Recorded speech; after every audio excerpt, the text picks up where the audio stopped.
नमस्कार मंडळी. Grow your on veggies या सिरीजमध्ये आपण पुढे बघणार आहोत की मी कशी रोपं तयार केली आहेत. माती तयार करायला अजून वेळ होता, तर त्यासाठी मी थोडीशी ब्रोकोली आणि भेंडीची रोपं तयार करावी लागत नाहीत, मला माहिती आहे. परंतु माती तयार होईस्तोवर हे थोडंसं उगेल म्हणून मी भेंडीचे पण बिया या कपामध्ये लावलेल्या आहेत. हे पाणी प्यायचे यूज अँड थ्रो वाले ग्लासेस आहेत कागदाचे. तर जसे रोप उगतील तर मग मी हे व्यवस्थित म्हणजे ग्लास फाडून सुद्धा ते व्यवस्थित काढू शकेल, म्हणून मी याच्यामध्ये याचा उपयोग करत आहे. तर मी 4 भाज्या निवडल्या आहेत, 4 ते 5 भाज्या, जसं की भेंडी, मेथी, पालक, कोथिंबीर आणि टोमॅटो.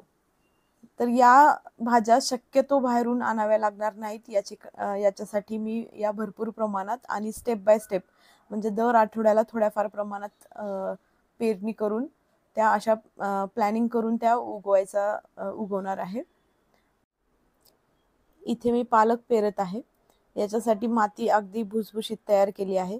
त्यामध्ये परलाईट, कोकोपीट, वर्मी कंपोस्ट आणि ट्रायकोडर्मा एवढं टाकलेलं आहे. बिया टाकल्याच्या नंतर त्याच्या एक पातळ लेयर मातीची त्याच्यावर टाकलेली आहे आणि पाणी दिलेलं आहे. आणि या ठिकाणी मी लावलेलं आहे गाजर. तर त्याला पण या स्प्रे बॉटलच्या साहाय्याने पाणी दिलेलं आहे. हा आहे 7 दिवसानंतरचा प्रोग्रेस. इथे बघू शकता हे गाजर आहे. गाजर बऱ्यापैकी उगलेलं आहे. जवळपास 80 to 90% जर्मिनेशन रेट असावा याचा.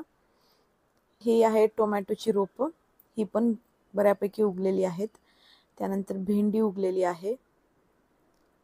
ही सगळी देशी बियाणे आहेत.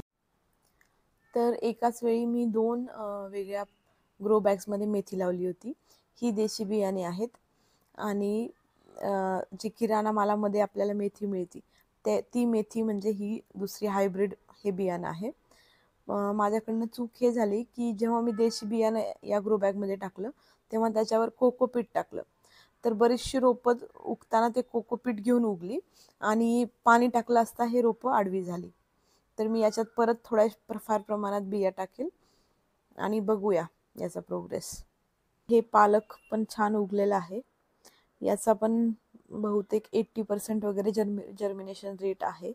मी थोडेसे विरळच टाकले होते. 80% उगवलेले आहेत. हा आहे हिरवा घेवडा. हा पण छान उगलेला आहे. तर चला तर मग अशाच पुढच्या अपडेटसाठी चॅनेलला नक्की सबस्क्राईब करा. धन्यवाद.